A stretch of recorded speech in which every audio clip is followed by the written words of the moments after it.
အားလုံးပဲမင်္ဂလာပါ Star တဲ့ channel ကိုကြည့်ရှုအားပေးနေတဲ့ 3D ဝါသနာရှင်မိတ်ဆွေများအားလုံးမင်္ဂလာပါလို့နှုတ်ခွန်းဆက်ပါတယ်16ရက်8လပိုင်း2026ခုနှစ်မှာထွက်မယ် 3D ဒုတိယဖိုင်ဆိုင်လေးကိုကျွန်တော်ရဲ့မိတ်ဆွေများကိုကျွန်တော်ပြန်လဲပြီးတော့မျှဝေပေးမှာဖြစ်ပါတယ်ခင်ဗျာဟုတ်ကဲ့တွန်းလေးမစားခင် Star ဆိုတာဖြစ်တဲ့ကျွန်တော်ရဲ့ channel လေးကို subscribe မလုပ်ရသေးဘူးဆိုရင်ဗီဒီယိုပိုင်းအောက်က subscribe ဆိုတဲ့ညောင်စာတန်းလေးကိုတစ်ချိန်နှိပ်ပြီးတော့ဘေးနားက notification ခေါင်းလောင်းလေးကိုတီးထားမယ်ဆိုရင်ကျွန်တော်တင်သမျှဗီဒီယိုတစ်တွေကိုအချိန်နဲ့တပြေးညီကြည့်ရှုရမှာဖြစ်ပါတယ်ယခုဒီဗီဒီယိုဖိုင်ကတော့ဒုတိယမြောက်ဖိုင်ဖြစ်ပါတယ်ပထမဖိုင်ကတော့ကျွန်တော်အတွဲ site လေးတင်ထားပေးပါတယ်အခုဒီဖိုင်မှာကျတော့ကျွန်တော်အပြီးပေါက်ပေါ့နော်ဒီဘောက် site ကိုရှင်းပြထားပေးတာဖြစ်ပါတယ်။ကဲဒါဆိုလို့ရှိရင်ကျွန်တော်ရဲ့မိတ်ဆွေများပထမဖိုင်မှာကျွန်တော်အတွဲကိုတင်ထားတယ်เนาะအခုဒီဒုတိယဖိုင်မှာကျတော့ကျွန်တော်ကအပြီးဘောက်ကိုကျွန်တော်ဒါတွက်ပြပေးမှာဖြစ်တဲ့အတွက်ကြောင့်မလို့ကျွန်တော်ရဲ့ 3D ဝါနာရှင်မိတ်ဆွေများအားလုံးပေါ့နော်ဒါပထမဖိုင်နဲ့ဒုတိယဖိုင်ကျွန်တော်တို့เนาะဘယ်လိုကွာခြားချက်တွေရှိမလဲเนาะဆိုတော့ကျွန်တော်ဒီမှာရှင်းပြပေးသွားမှာဖြစ်ပါတယ်။ကဲဒါဆိုကျွန်တော်တို့ဒီမှာကြည့်ပါ8 3ခွန်ဆိုတဲ့အပင်ကနေပြီးတော့ကျွန်တော်တို့အခုဒီမှာကျွန်တော်ပြတ်သားပေးတာကတော့နက္ခပါဝါเนาะသူကသုံးလုံးမှာနက္ခလို့ဆင်းလာပြီးတော့8 3ဆိုတော့အတွဲလေးကပါဝါအတွဲလေးဆင်းလာတယ်เนาะအဲ့ပါဝါအတွဲဆင်းပြီးတော့သူ့ရဲ့အောက်မှာနက္ခတ်ဆိုပြီးတော့ဒါခွန်တုံညเนาะအတွဲဆင်းတယ်ပေါ့ထက်ကြည့်မယ်ဆိုလို့ဆိုရင်သူ့ရဲ့အောက်မှာကျွန်တော်တို့နက္ခတ်အတွဲဆက်ဆင်းတယ်နောက်ထပ်ကြည့်မယ်ဆိုလို့ဆိုရင်သူ့ရဲ့အောက်မှာပါဝါအတွဲဆင်းတယ်ဒါမျိုးလေးကျွန်တော်ရှင်းပြပေးမှာဖြစ်ပါတယ်เนาะအဲ့ဒါ8 3ခွန်အကျယ်ကနေပြီးတော့တောက်လျှောက်သူကဆင်းလာတဲ့เนาะဒီမှာပါဝါဆင်းတယ်ဒီမှာနက်ခတ်ဆင်းတယ်ဒီမှာနက်ပါဝါပြန်ဆင်းတယ်เนาะအဲ့လိုပုံစံလေးဒါဆိုရင်ကျွန်တော်တို့ဒီမှာတစ်ချက်ကြည့်မယ်နှစ်4ဆိုတော့ကျွန်တော်တို့နက်ခတ်တွဲပြန်ဆင်းတယ်သူရဲ့အောက်မှာ4 9ပါဝါတွဲပြန်ဆင်းတယ်ကဲဒါဆိုလို့ရှိရင်ဒီပုံစံတိုင်းပဲဆိုရင်ယခုလာမဲ့ကျွန်တော်တို့16ရက်8လပိုင်း2026ခုနှစ်မှာလဲเนาะ16ရက်နေ့မှာထွက်မှာလဲပါဝါနက်ခတ်ဆိုတဲ့အတွဲပြန်ဝင်မလားเนาะတကယ်လို့ပါဝါနက်ခတ်ဆိုတဲ့အတွဲပြန်ဝင်မယ်ဆိုလို့ရှိရင်เนาะတကယ်လို့ပါဝါနက်ခတ်ဆိုတဲ့အတွဲပြန်ဝင်မယ်ဆိုလို့ရှိရင်ကျွန်တော်ရဲ့ဒီအတွက်နေရမိတ်ဆွေတို့အတွက်အောင်မြင်မှုရရှိမယ်လို့ကျွန်တော်ယုံကြည်ပါတယ်เนาะတကယ်လို့ပါဝါနက်ခတ်မဝင်ရင်တော့ကျွန်တော်ရဲ့ဒီအတွက်နေရအောင်မြင်မှုရရှိမှာမဟုတ်ပါဘူးเนาะဒါဒီပါဝါနက်ခတ် site ကိုပေါ့နော်ကျွန်တော်ရှင်းပြပေးမှာဖြစ်ပါတယ်เนาะကဲဒါဆိုလို့ရှိရင်ကျွန်တော်တို့ကပါဝါနက်ခတ်ကဘယ်လိုပုံစံနေနဲ့သူပေးမှာလဲပေးနေတာလဲဆိုတာလေးကိုယခုဒီမှာကျွန်တော်တွက်ပြလိုက်ရင်ကျွန်တော်ရဲ့မိတ်ဆွေတွေသိရှိနားလည်သွားမှာဖြစ်ပါတယ်အဲ့တော့ဒီဗီဒီယိုဖိုင်လေးကိုကျွန်တော်ရဲ့မိတ်ဆွေတွေကိုမေတ္တာရက်ခံချင်တာကတော့ကျွန်တော်တို့မကြော်ဘဲနဲ့တေချာလေးเนาะအာယုံဆိုင်ကြီးစုစေခြင်းတယ်။ဘာကြောင့်လဲဆိုတော့ကျွန်တော်ကိုယ်တိုင်လည်းကျွန်ရဲ့မိတ်ဆွေတွေကိုတေချာအာယုံဆိုင်ပြီးတော့ပြသထားတာဖြစ်တယ်။အဲ့တော့ကျွန်တော်ကဒီမှာ3 8 3ရဆိုတဲ့ကဏ္ဍ3လုံးပေါင်းလိုက်တော့3ပါဝါ8 3 8 1ချင်းကျွန်တော်တို့ရရှိပြီเนาะဒီသူ့ရဲ့အောက်မှာလည်းကျွန်တော်ဆက်ကြည့်မယ်1 8 5ဆိုတဲ့3လုံးပေါင်းလိုက်တဲ့အခါကျတော့1 8 5ဆိုတဲ့3လုံးပေါင်းလိုက်တဲ့အခါကျတော့ကျွန်တော်တို့4ရတယ်เนาะ4ရတယ်အဲ့ဒီ4ကိုကျွန်တော်တို့ကပါဝါပြန်ခေါ်มาဖြစ်တယ်ပေါ့နော်ဒါအပေါ်မှာကျွန်တော်တို့တွက်ပြထားတဲ့အတိုင်းပဲပေါ့နော်အဲ့တော့ဒီ20ကတော်လေးလဲလေးနှမှုရှိသလိုเนาะကျွန်တော်ရဲ့မိတ်ဆွေတွေအစအဆုံးကြည့်ရှိသွားတယ်ဆိုလို့ရှိရင်လည်းစိတ်ကြည်နှမှုရရှိမယ်လို့ကျွန်တော်ထင်တယ်ပေါ့နော်အဲ့တော့သူကဒီမှာเนาะဒီ sorry ဒီသုံးလုံးပေါင်းတာကပေါင်းချင်းနဲ့ပဲကျွန်တော်တို့ယူမှာဖြစ်တယ်เนาะကျွန်တော်ကြည့်တဲ့သူတော့မျက်စိလဲတယ်ဗျเนาะဒီအတွက်နည်းကဲအဲ့တော့ကျွန်တော်ပြန်ရှင်းပြမယ်ဒီသုံးလုံးပေါင်းချင်းတည်เนาะအပေါ်မှာကျွန်တော်တို့3ရဲ့8ရဲ့3ရဲ့3လုံးပေါင်းချင်းတည်က1တဲ့เนาะအဲ့ဒီ1ကဒီဘက်မှာအဲ့တော့ဒီမှာအစိမ်းရောင်နဲ့ကျွန်တော်ဇောင်းပေါင်းခြင်းပေါ့ဗျာ3ရဲ့3ညရဲ့ဇောင်းပေါင်းခြင်းအစိမ်းရောင်နဲ့เนาะအဲ့လိုပြီးဒီမှာကျွန်တော်1ရဲ့5ရဲ့ဇောင်းပေါင်းခြင်း6ပါဝါ1အဲ့လိုဒီဇောင်းပေါင်းနှလုံးပေါင်းခြင်းပေါ့เนาะ1နဲ့5နဲ့ပေါင်းဇောင်းပေါင်းခြင်း6ပါဝါ1ဒီမှာကျွန်တော်တို့က1ရဲ့8ရဲ့5ရဲ့ဆိုတဲ့3လုံးပေါင်းခြင်းကပေါင်းခြင်းကိုယူတာเนาะ3လုံးပေါင်းခြင်းက4အဲ့ဒီ4ဒီကျွန်တော်တို့လုံးပိုင်เนาะကျွန်တော်တို့အစောကမျက်စိတစ်ချက်လဲသွားတယ်ဗျာကြည့်ရတာเนาะအဲ့တော့ဒီမှာကျွန်တော်တို့ကအပေါ်မှာ8တစ်ဆိုတဲ့အတွဲအောက်မှာ1 4ဆိုတဲ့အတွဲအဲ့တော့ဒီမှာကျွန်တော်1 4ဆိုတဲ့အတွဲတွေထည့်ရအောင်เนาะအဲ့တော့ကျွန်တော်တို့မိတ်ဆွေတွေကကဏ္ဍတစ်ခုကိုကြော်ကြည့်လိုက်မယ်ဆိုရင်ဒီမှာကျွန်တော်တို့ဂျားထဲမှာဖြစ်ခဲ့တဲ့အရာတွေเนาะအတိတ်အနက်တွေကိုသိမှာမဟုတ်ဘူးအဲ့ဒီ20ရဲ့အတိတ်အနက်တစ်ခုကဘယ်လောက်အာနိသင်ရှိလဲဆိုတော့ကျွန်တော်ရဲ့မိတ်ဆွေတွေသိမှာမဟုတ်ဘူးเนาะအဲ့ဒါကြောင့်ကျွန်တော်မေတ္တာရက်ခံတာဖြစ်တယ်အဲ့တော့ဒီမှာလဲ2နဲ့9နဲ့ပေါင်း2ရဲ့9ရဲ့ပေါင်းတော့ကျွန်တော်တို့1ရတယ်1ကိုပါဝါခေါ်လိုက်တော့6ဖြစ်တယ်เนาะအဲ့တော့16เนาะ16ကီအဲ့တော့16ကီကိုကျွန်တော်တို့ဒီမှာ2ရဲ့1ရဲ့9ရဲ့ဆို3လုံးပေါင်းကြီးဒီ2တက်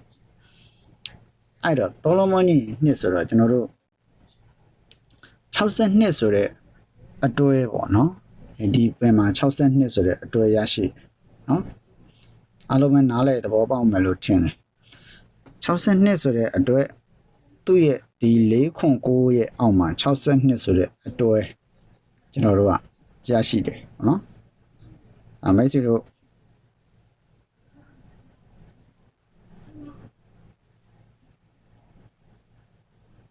အဲ့တော့ဒီမှာကျွန်တော်တို့ကပါဝါနှစ်ခတ်ပါဝါနှစ်ခတ်ပါဝါဆိုပြီးတော့ပေးတာတဲ့တောက်လျှောက်မှာเนาะ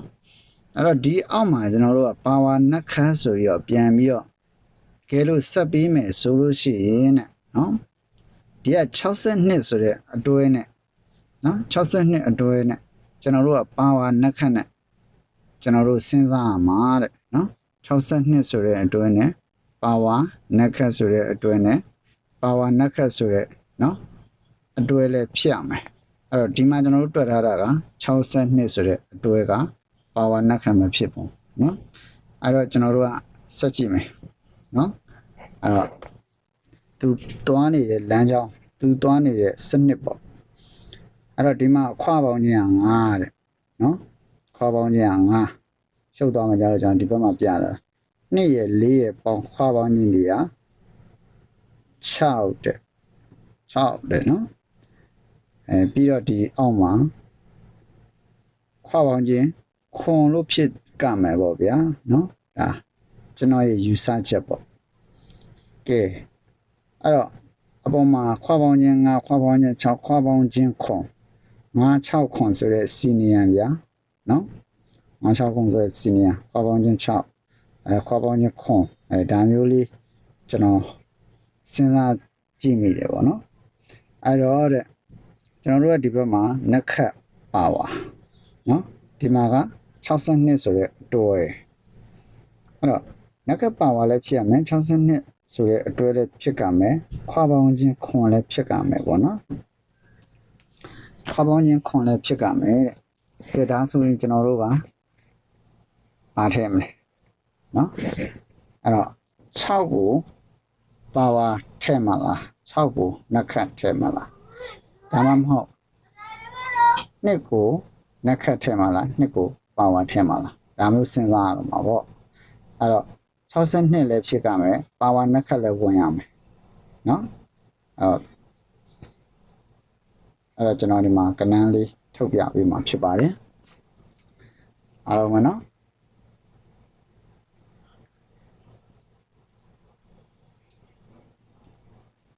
အဲ့တော့ကျွန်တော်တို့က6ထိပ်စီးနဲ့တည်မယ်ဗျာ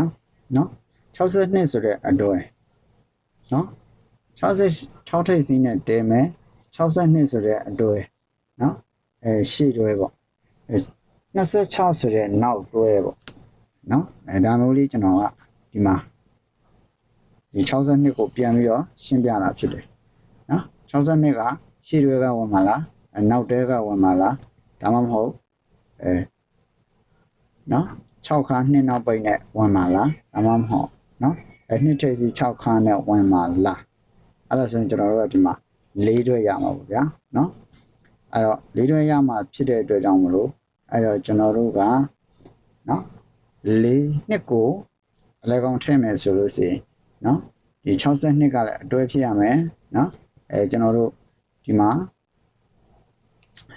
နက်ခက်လည်းဖြစ်ကြမယ်ဆိုလို့ရှိရင်နော်နက်ခက်လည်းဖြစ်ရမယ်ဆို6ကိုနက်ခက်ယူမယ်ဆိုရင်9ထည့်ရမယ်နော်နှစ်ကိုနက်ခက်ယူမယ်ဆို4ထည့်ရဟုတ်ပြီလားနှစ်ကိုနက်ခက်ယူမယ်ဆိုရင်4ထည့်ရမယ်အဲ့တော့62ဆိုတဲ့အတွဲဆိုလို့ရှိရင်69နှစ်နော်69နှစ်ဆိုတဲ့တကွက်ထွက်မယ်62ကအတွဲအပြီးနော်အတွဲဖြစ်ရမယ်နားလည်ပြီလား4နှစ်6ဆိုတဲ့တကွက်ထွက်မယ်နော်အဲ့တော့ကျွန်တော်တို့ဒီမှာခွာပေါင်းခြင်းခွန်ဖြစ်ကြမယ်ပေါ့နော်ခွာပေါင်းခြင်းခွန်ဖြစ်ကြမယ်အဲ့တော့ဒီ6က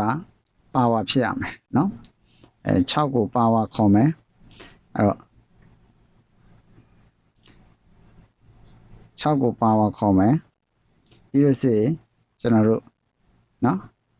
နှစ်ကိုလည်းကျွန်တော်တို့ပါဝါခေါ်မယ်နော်နားလဲတာကျွန်တော်ပြတာနှစ်ရဲ့ပါဝါခွန်နော်အဲ့တော့နှစ်ခွန်ဒီမှာက62ဆိုတဲ့အတွဲကြမယ်ပေါ့နော်အဲ့တော့နှစ်ခွန်ဆိုတော့အဲ့တော့ကျွန်တော်6တလုံးထည့်မယ်နှစ်ခွန်6နော်နှစ်ခွန်6တကွက်ထွက်မယ်ပြီးရင်6နှစ်1တကွက်ထွက်မယ်နော်အဲ့တော့ပါဝါနက်ခက်လည်းဖြစ်တယ်နော်62အတွဲကိုပါဝါနက်ခက်နဲ့ကျွန်တော်တို့ကဒီမှာကနန်းထုတ်ကြည့်တာပေါ့နော်အဲ့တော့ဒီ62အတွဲပြက်ရင်အလုံးပြက်မှာဖြစ်ပါတယ်62အတွဲတာဝင်ခဲ့ရင်ပါဝါနက်ခက်ဆိုရင်ကျွန်တော်ဒီ4ကွက်ပဲထိုးရမှာဖြစ်ပါတယ်နော်ကျွန်တော်ရဲ့မိတ်ဆွေများအဲ့တော့4နှစ်6နော်4နှစ်ဆိုတော့နက်ခက်နှစ်6ဆိုတော့အတွဲဟုတ်ပြီလားနော်4နှစ်ဆိုတော့နက်ခက်နှစ်6ဆိုတော့အတွဲ6 9ဆိုတော့နက်ခက်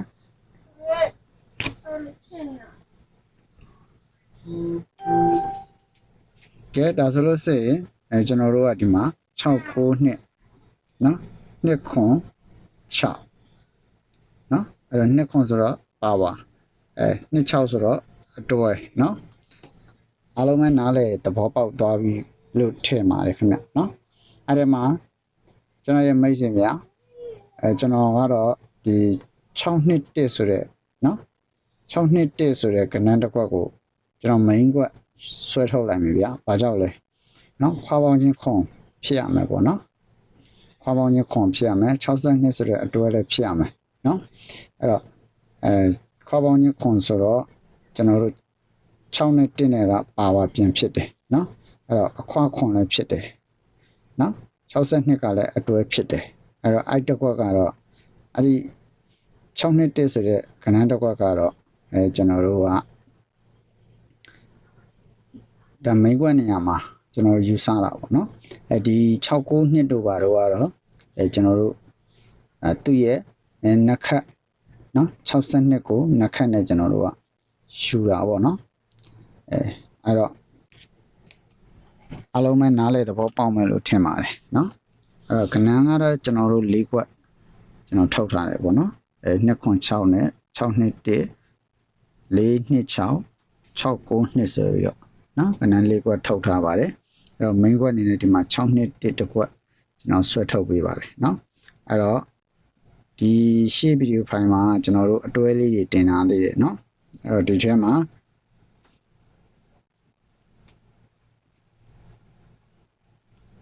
နော်ဒီထဲမှာလည်းကျွန်တော်တို့ကဒါဒီ power နှစ်ခတ်ဆိုင်နဲ့ကျွန်တော်ကရှင်းပြထားတာဖြစ်တယ်နော်အဲ့တော့နောက်ထပ်ပေါ့နော်ကျွန်တော်အားလုံးကိုခြုံငုံပြီးတော့နောက်ထပ်ဒီရှေ့ဆုံးကဗီဒီယိုဖိုင်ရောနော်အခုတင်ထားတဲ့ဗီဒီယိုဖိုင်ရောအားလုံးခြုံငုံပြီးတော့မြင်အကောင်းဆုံးစိတ်ကြိုက်ဗီဒီယိုတစ်ဖိုင်ထပ်တင်ပေးဦးမှာနော်အဲ့တော့ဒီမှာကျွန်တော်တို့8114 62ဆိုတဲ့အတွဲတွေကဒါတောက်လျှောက်ကျွန်တော်ရဲ့မိတ်ဆွေနော်ဒါမြင်တွေ့ခဲ့ပြီးသားဖြစ်တယ်အဲ့တော့ဒီတွက်နေရတော့ဒါ3ခတ် site ဖြစ်တယ်ပေါ့နော်3ခတ် site ဖြစ်တယ်နော်ကြိုက်နေတက်ရင်တော့ယူပါမကြိုက်နေတက်ရင်ကျွန်တော်တို့မယူပါနဲ့ပေါ့နော်အားလုံးပဲအဲဒီမှာနှစ်ခတ်ပါဝါနှစ်ခတ်နော်သူကဘယ်လိုပုံစံဆင်းလဲဆိုတာကိုကျွန်တော်တို့ကမသိဘူးပေါ့နော်မသိတဲ့အတွက်ကြောင့်မလို့ကျွန်တော်တို့ယူဆချက်တည်မှန်ကန်ခဲ့မယ်ဆိုရင်အောင်မြင်မှုရရှိမယ်ကျွန်တော်တို့ယူဆချက်တည်လွဲချော်ခဲ့မယ်ဆိုရင်ကျွန်တော်တို့အောင်မြင်မှုရရှိမှာမဟုတ်ပါဘူးเนาะဒီနလားမှဖြစ်ပါတယ်